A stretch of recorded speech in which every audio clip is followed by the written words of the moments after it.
You know, but like I should have been doing that to have my own identity. That's huge. Just having your identity in any relationship aside from a marriage is important. There's some people who have the exact same friends, like they are just so wrapped up in the other person, and you lose that sense of yourself. And I think that can be very detrimental in the long run.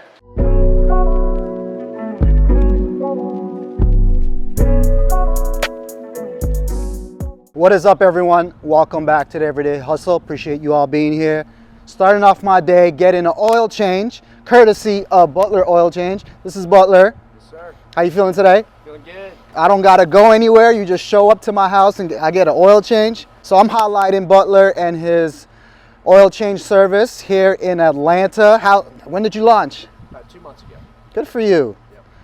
That's what's up. I'm gonna put all the link in the description, take you guys behind the scenes of getting my oil changed right in my neighborhood.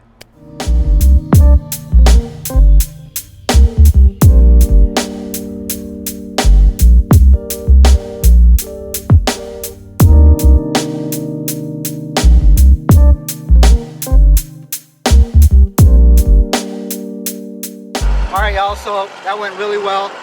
Appreciate you, Butler, for the oil change. That was super easy. Did it in like 30 minutes. Be sure to head over into my link description. I'll put Butler's information there. He serves the Atlanta area. So if you need an oil change, which we all do, then you should hit my link in the description. Catch y'all back at the house. What's up?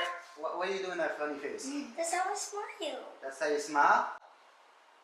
You know what? We're gonna have a family meeting. Okay. All right, first of all, good job.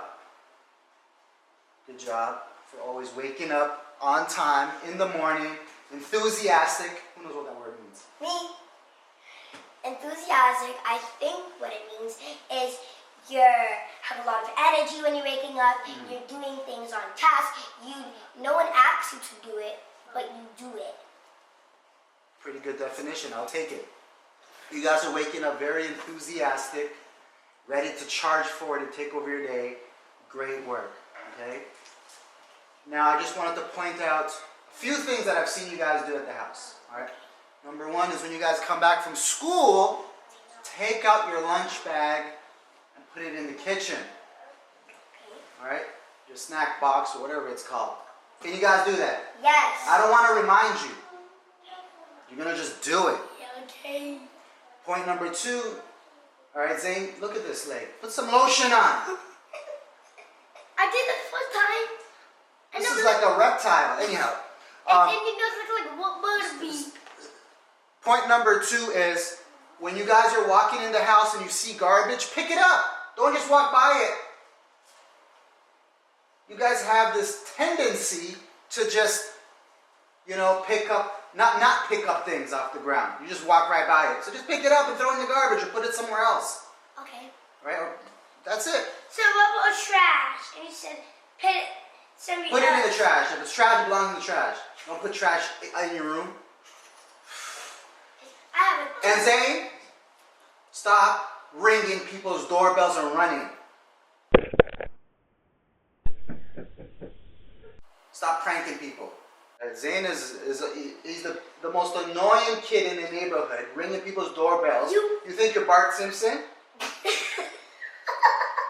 Do you know who Bart Simpson is? No.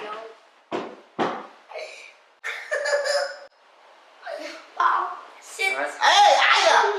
Come here. You No, that's too. not funny. Good job.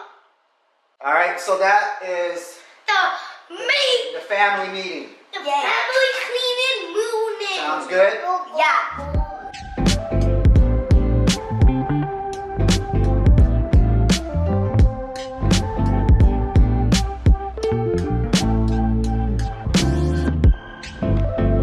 Goodbye. What's up, y'all? Hope you guys are doing good. I'm here with Tynisha. Did I say it right? Yes, Tynisha. Tynisha Renee. Found her on YouTube. Was excited to see that she was in Atlanta. I love your content. Thank you. I think you definitely have something going on. Super engaging, good topics. And it's certainly like what I would say like higher level type of conversations that are important and needed in our community. So appreciate you, connecting and being receptive to my outreach. So how's Atlanta? You're not from here. I'm not from Atlanta. No, I'm from way up north. I'm from New York. New York, okay. Yeah. From Toronto. Okay. Yeah. We're so neighbors, basically. We're neighbors, yeah. What started your YouTube channel?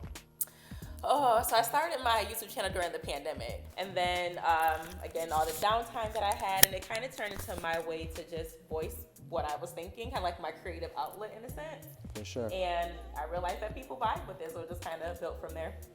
Yeah, and that's super important to find.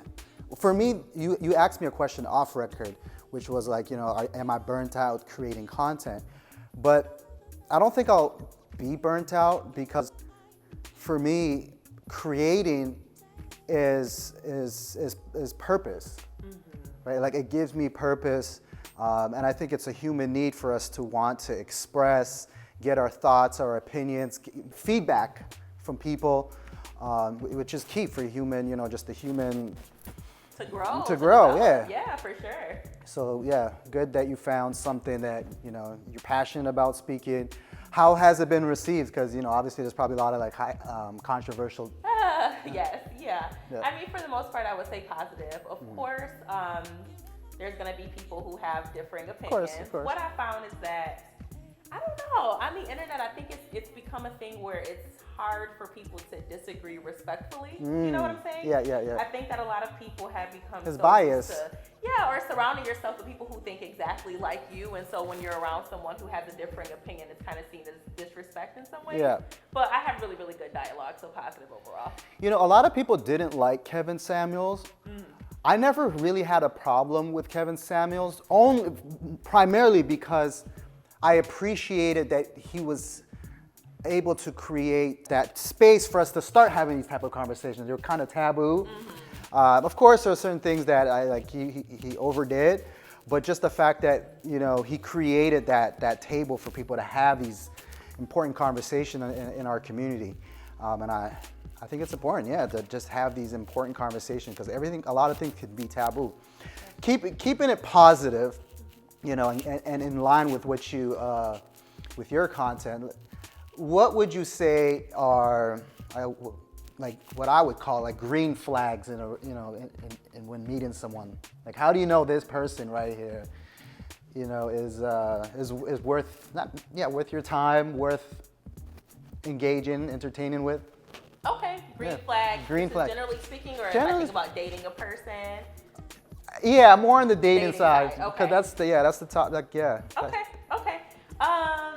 I would say self-awareness is a big one. And I don't think I realized how important that was until recently. Just understanding why you do the things that you do and how other people are interpreting it. Right. That's really important. So I think if you have a great sense of self-awareness, the way that you communicate, respecting other people's viewpoints, a lot of those things that are positive characteristics, that'll kind of all fall within that umbrella. So definitely that. Someone who is open-minded, likes to try new things. I'm a pretty adventurous person, so one day I might want to go to a restaurant and say, give me whatever is on the menu, don't tell me what it is, I want to eat that. I might want to go rock climbing, I might want to go zip lining, you know, just being open to experiencing different things with me, right. and vice versa. Another green flag, I would say intellect is a big one. Yeah. For sure. Yeah. That would be probably my number one, is just being able to have these higher level conversations that, like, I feel like a woman who can stun a man with just the information is just like a major green flag. Yeah. Or just check you on your beliefs and values. You know, I love that. Yeah. Yeah. Do you feel like that's hard to find? Absolutely. Yeah. Really? Yeah, Okay. yeah. I was having this conversation with someone earlier in terms of what you feel is more important. So the physical, aesthetic, or substance. And I think the response was that a lot of people here in Atlanta, like a lot of people have the aesthetic, right? But when it comes to the quality, I guess you would say, it's more of like a quantity versus quality dynamic here in Atlanta. What do you think about that? I mean, coming from Canada, one thing that I could say is a fundamental difference between a lot of the women over there and here is simply the fact that because a lot of females have, you know, had harsh environments here, they're a little bit more edgier and they've endured a lot of nonsense and BS, and just their mindset now is kind of just like, I'm done with that. Like I'm about the money. So I get how they got here. So, but yeah, a lot of the women, I would say, is just it's about the dollar. It's about it's just about status, and I wouldn't say all of them, obviously, Right. but when you say quantity, there's a lot of that there. And again, I understand how they got here, but yeah, that's what I would say. Okay. Yeah. Okay. So what are some of your green flags? I don't know if the word like stature is the right one, but the way she carries herself, you can tell she plays no games. She's fun, but like, you're not gonna try her. Like she instills, just her presence makes you need to be on point. Okay. Right? And not everyone can do that. Yeah. Like not everyone has that. And I feel like selective women have that, where like they just don't play no games and they're sharp. Okay. Do you feel like that's intimidating for men? If you're, insecure in certain ways, but how I would categorize that is it's very queen-like. Like that's my thing. Like Yeah. is it queen-like attributes? Is it queen-like behavior? Right? Like it might be woman, and there's nothing wrong with just being woman, but like what's the next level above that? Like Right. the one who reigns. So I would say that's something for me. I was having this conversation with this woman the other day. And she said something that I really, really like it. And she said that she'll likely never pursue divorce, even though men, or the stats show that 85% of divorces are started by the woman. Because if I get to a point where I want to get married, then I want my partner to understand that we got to be locked in for this next 18 years. And I added to that, I was like, I really like that because it shows that, you know what, you, in your lifetime, in your journey, you want to experience having kids, and you're putting the kids before you, right? So you guys are going to be locked in for 18 years to at least raise these kids, and whatever happens after 18 years, whatever, but like we're locked in for a bigger reason. And I just kind of like that ideology of just being locked in. Again, I've gone through divorce, so I have the other side of it. But I really like that, but that's having what I would say these intentions that are right. Right. She validated why does she want to get married, and what is it going to take to get married. She needs to, be able to lock in and do something bigger than herself. Yeah. Someone, they need to be on the same page and lock in. I don't know. Marriage should be selfless, right? Yeah. And I think and selfless doesn't mean that you give away everything that makes you happy, or just completely throw away your needs, but not very ego focused or ego driven. So my observation is just that with the way that marriages are ending with divorce, a lot of it I think is driven by ego, like a me thing, right? Yeah. Versus thinking about the bigger picture, like you said. Yeah. I mean, in the east side of the world, there's a reason why divorce is not even that common. It's just like, it's more about the culture. It's like locking in for reasons that are bigger than you. Here, because there's independency and Yeah. you're able, everything is just very capitalism. It's easy to just be like, I don't need that, and just I'm gonna do it my way, or I'll do it elsewhere. I don't know. It's marriage is just like I believe in marriage for sure, but it goes back to communication. The lines just need to be very thorough. Yeah. Yeah. So seeing as though you mentioned that you've been on the opposite side of Yeah. things, so you've experienced divorce, what is something that you feel is a green flag that would make someone successful for marriage, but then on the flip side, things that you should be mindful of that can be detrimental to a marriage? Yeah, I talked about this. One of the issues I would say pertaining to me is it was a family business affair where like everything was just mingled together, and there was no separation between work and life. So it was like our life was the money income generator. Just living. So everything was just so pulled in together that there was no real individuality. and I got lost in that and just trying to upkeep, you know, the operation going, I would say. So it's important to do your own thing, right? Which I would say I got wrapped in seeing in my knowledge that time, or my outlook was, I'm doing this for the family, right? And we were doing that was my intention, but I should have done things. I should have had like my brand everyday hustle while doing that. Like I should have had my own things going. You know, obviously when it was finished, then I launched all these new things, and you know, but like I should have been doing that to have my own identity. That's huge. Yeah. That's huge, and even outside of your space, because I get what you're saying. You know, it's I think a lot of celebrity couples. Yeah. In my head, I think if Beyonce and Jay-Z, which they were at one point thinking about splitting up, right? But a lot of their success is built on this brand. So it's like kind of hard to separate the two. But I think that on a smaller scale, just having your identity in any relationship aside from a marriage is important.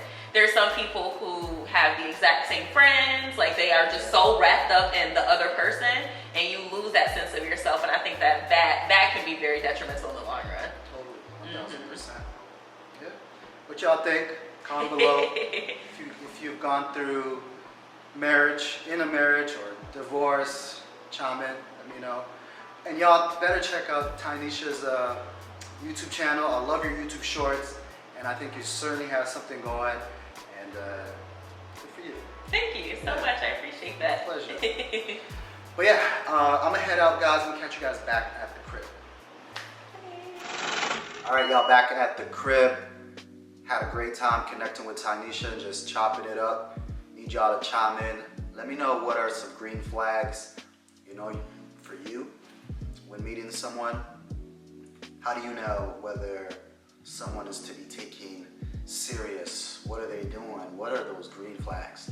Let me know in the comments below. Really appreciate you all tuning in to today's video. Also shout out to Butler, who has the oil changing service here in Atlanta. If you want an oil change done right in your parking lot, driveway, he got you covered. Hit the link in my description. One other thing I wanted to shout out is my influencer course. Be sure, if you're an aspiring creator or a creator who's already doing it and looking to learn how to get more brand deals, sponsorship opportunities, well, I created a course that you can check out, the influencer course. And yeah, that's where I really dive into the many aspects and positioning yourself to get paid sponsorship brand deals. Nonetheless, appreciate you all. Comment below, like, and be sure to subscribe. I'm out. Peace. Tough times never last, so go through that darkness. See the light, even before you see the light. And trust the process.